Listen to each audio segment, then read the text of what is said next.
What is going on, guys and gals? Brooklyn bound the Raid Scientist here, and with Season of the Wish content reaching its end, and still 5 months from the final shape releasing, I figured it would be a great opportunity for people to go out, chase, and finish off those exotic weapon catalysts they've been neglecting for a while. So in today's video, I'm going to break down the top 10 exotic catalysts for you to acquire and finish for PvE activities.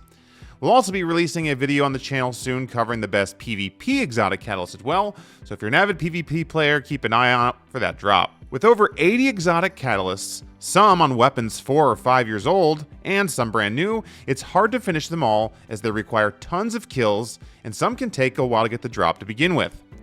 We're going to narrow down the list of the ones you definitely want to finish to boost your gameplay.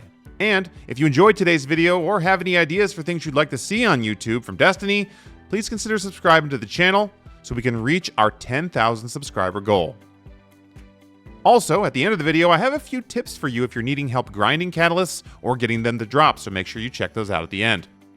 Alright, so to start, let's knock out some absolutely monster PvE catalysts. These are, in my opinion, the weapon catalysts that are absolutely the most game-changing, and if you don't have these, I would definitely start here. These are the catalysts for Witherhoard, Izanagi's Burden, Gallarhorn, and Whisper of the Worm. If you were doing a tier list ranking, these would likely be at the top of every list. Witherhoard is an exotic grenade launcher that can leave a taken blight and damage enemies or bosses over time, and is absolutely meta in many DPS rotations and standard endgame gameplay. You can purchase the weapon itself from the kiosk in the tower using an exotic cipher. The catalyst changes the weapon completely because it gives it auto-loading holster. Now, while auto-loading holster might not be that amazing on regular weapons, on a grenade launcher, that damages over time, it is S tier because you can fire your shot and start damaging an enemy or a group and then switch to another weapon to continue damaging. While completing the catalyst will take some work, include stepping into the Crucible or Gambit to get Guardian kills, you need to finish this one for sure. It's absolutely worth it. You can acquire the catalyst by going to Bianchini and completing the Bank Job quest. Izanagi's Burden catalyst is another one that if you haven't unlocked or finished, you are missing a huge DPS opportunity. Remember that the sniper rifle Izanagi's Burden can combine 4 standard bullets into 1 super bullet that can be fired for massive damage, and is especially amazing in raids and dungeons on boss fights. Like Witherhoard, you can load that super shot, fire at the boss to get a massive damage value, and then swap to a heavy weapon to continue damaging. The catalyst, which comes from completing playlist activities like Strikes, Gambit, and Crucible, increases the damage of each bullet consumed, giving you a base damage increase for every time you use it. This will allow you to constantly do more big pew pew on big boss's face. Next up, another PvE monster is Gallarhorn's catalyst. The Gallarhorn exotic rocket launcher comes from the Grasp of Avarice dungeon that was released with the 30th anniversary pack. There is a short quest that gives you the weapon, and the catalyst then comes from a second run of the dungeon, opening 3 secret chests along the way. The catalyst, first off, gives you a second rocket in the magazine, which allows you to fire 2 rockets before reloading, and on a rocket launcher, this is pretty good. Now, while the Gallarhorn itself got slightly nerfed last season, it is still used routinely in team activities with rockets because it boosts your other teammates' legendary rockets damage greatly. And this season, especially with the Argent Ordnance artifact perk. The catalyst also increases the damage and speed of the Wolfpack rounds that come out of Gallarhorn, so use that new Fire Team Finder and get your hands on Gallarhorn and the catalyst. And next is the catalyst for Whisper of the Worm. The exotic heavy sniper rifle can also be purchased from the monument in the tower, and the catalyst again comes from playlist activity completions, Strikes, Gambit, and Crucible. Similar to Izanagi's Burden, what makes this catalyst so special is that it strongly buffs the damage to the weapon, making it a very, very strong DPS option against bosses. It gives it whispered breathing, and while aiming down your scope for 3 seconds, it will increase your precision damage while you are shooting your target. Alright, now that we've knocked out these first 4 must-haves, what are the other catalysts you should be finishing to complete your arsenal, and which ones round out my top 10? Well, next, Trinity Ghoul. The bow itself is the best exotic bow in Destiny 2 right now. What makes it so great is that the Lightning Rod perk will chain lightning to nearby enemies, and damaging or killing them, making it very, very good for ad clear. The Catalyst, however, makes the bow so easy to use it becomes effortless to chain lightning to everything. To obtain this Catalyst, you have to again do Strikes, Gambit, or Crucible playlist activities, and it's a random drop. The Catalyst does two things. First, it reduces the draw time on the bow, allowing you to shoot more arrows more faster. You get it. However, the Catalyst also makes it so the lightning rod will trigger on any final blow, not just precision final blows, meaning you kinda don't really need to worry about aiming as much. Sure, precision hits are going to deal more damage, but in groups of miners, unless you're in Legend or Master content, chain lightning is still going to take out a ton. Brooklyn isn't the biggest fan of bows, but I wouldn't lie to you, my friends. Go out and get Trinity Ghoul and its Catalysts. You won't regret it. Next up is another bow. Leviathan's Breath. This is a void heavy bow that has recently been buffed and is amazing in both Nightfalls, Grandmasters, as well as raids and dungeons for boss damage. This weapon and Catalyst weren't that great when they were released, but Bungie has given them both some love recently, making them very popular options in PvE. The bow itself released during Shadowkeep and can be purchased from the kiosk in the tower. The Catalyst comes from getting PvE kills on powerful combatants with the Leviathan's Breath bow itself. Powerful enemies have to be orange bar or yellow bar. The two witches at the beginning of the Grasp of Avarice make a good place to farm this Catalyst, but remember, you have to use Leviathan's Breath to kill them. What makes this Catalyst so good is that it's not only giving you 5 additional arrows or shots, but it decreases your draw time significantly when getting precision hits.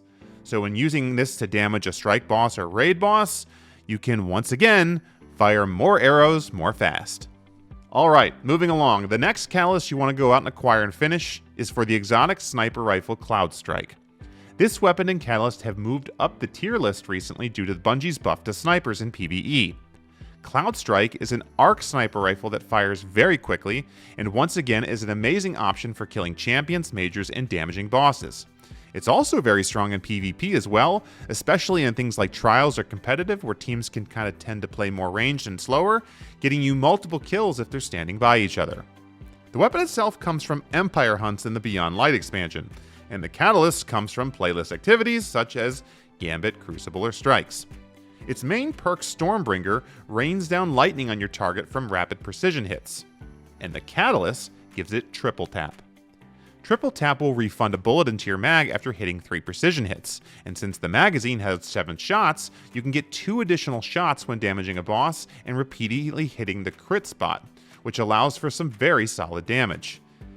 It's especially good paired with some kind of auto-loading rocket launcher where you can fire your heavy, swap to Cloud Strike, get a ton of rapid precision hits, and then swap back to that heavy auto-loaded to keep damaging.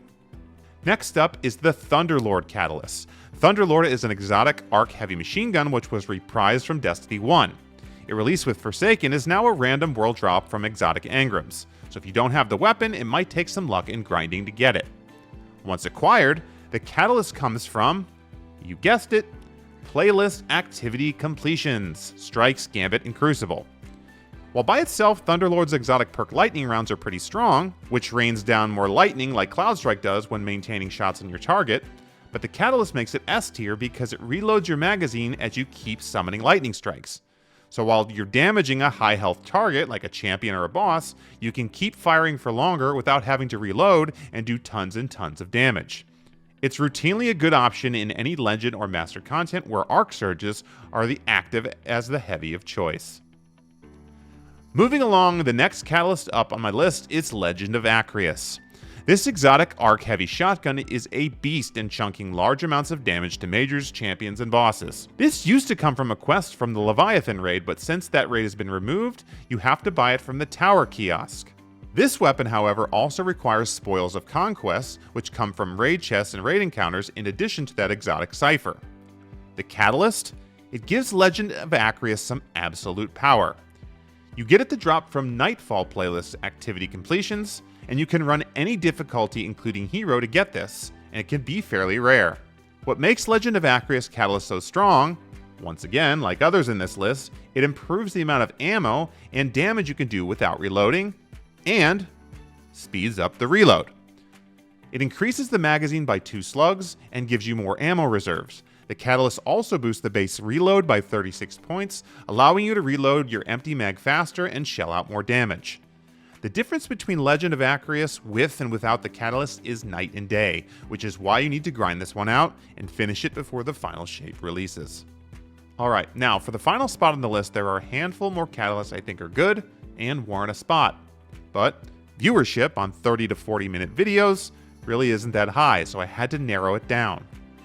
Hierarchy of Needs Solar Bow has a great catalyst, Quicksilver Storm also has a great catalyst, Monte Carlo's is great, and so is the Navigator from the Ghosts of the Deep dungeon. But I guess we'll have to give these honorable mention. The final catalyst to go out and finish before the final shape on this list, I had to put in Sleeper Simulant. Sleeper Simulant is a solar heavy linear fusion rifle that is a very strong heavy option in most endgame. The catalyst comes from Nightfall playlist completions on any difficulty. Once acquired, this catalyst improves the two most important stats for linear fusion rifles, and that is the charge time and the ammo reserves. It already hits like a truck, but the catalyst makes it so your charge rate is much quicker, firing more shots in a shorter time, and it gives you more ammo reserves to pull from. Pair this with solar surges on your boots, and you are cooking bosses and champions with this weapon. Alright, so now you've seen my choices for the best PvE exotic catalysts. Here's some tips to finish them faster so you can use them, and an unconfirmed secret on getting them to drop for you in the first place. If you're a newer player or unfamiliar with finishing exotic catalysts, note that many, if not all of them, require you to get tons of kills with that weapon. While primary weapons aren't that hard to do, special and heavy weapons require special and heavy ammo and can be very slow to finish off. However, there are two very popular options for grinding catalysts quickly once you get them. First is by loading up the Grasp of Avarice dungeon and just standing outside the cave at the beginning, as enemies will constantly spawn and never stop as long as you don't open the pit inside the cave. The second tip is loading up the Last Wish raid and inputting the wish on the wish wall to warp to the Shuro Chi encounter. This can be done as a solo player, and repeatedly starting the encounter. Getting kills and then using rally flags to restart and reload your heavy and special ammo is really good. I'd recommend the Grasp of Avarice farm for primary weapons and maybe special weapons, and the Shuro Chi farm for special weapons and heavy weapons, since you can use those rally flags to get more ammo. Now, have you been grinding for a catalyst, maybe doing all those playlist activities like many of them require, and wonder why you're not getting a new catalyst? Well, there is an unconfirmed trick that most of the community stands behind, including myself, to get those catalysts to drop. Bungie has never spoken on this, but it seems like if you have too many uncompleted catalysts, the game seems to not drop new ones as frequently. Many have spoken that if you go into an activity or farm and complete some of the catalysts that you have open and finish them off, the game will then reward you later with new ones to complete. Take this tip with a grain of salt, as at the end of the day, drop rates are typically RNG on a lot of catalysts. But if you have not had much luck, give this trick a try and see if it helps. With the Shuro Chi or Grasp of Avarice checkpoint, you can typically farm 3 to 4 catalysts in under an hour and knock them out, and then try farming for a new one. Finally, I'm going to toss a link down in the description also to a website that I feel has done a great job explaining exotic catalysts, where to get them, and what they do so you can look for yourself. It's relatively up to date as well. They didn't sponsor me in any way, but it is a very useful tool, so go ahead and check it out. Alright Guardians, there you have it. Looking for something to do in this large time gap before the final shape? Go out there and get some of these catalysts acquired and completed so you're ready to take down the Witness in June of 24. Thanks for watching, and we will see you next time.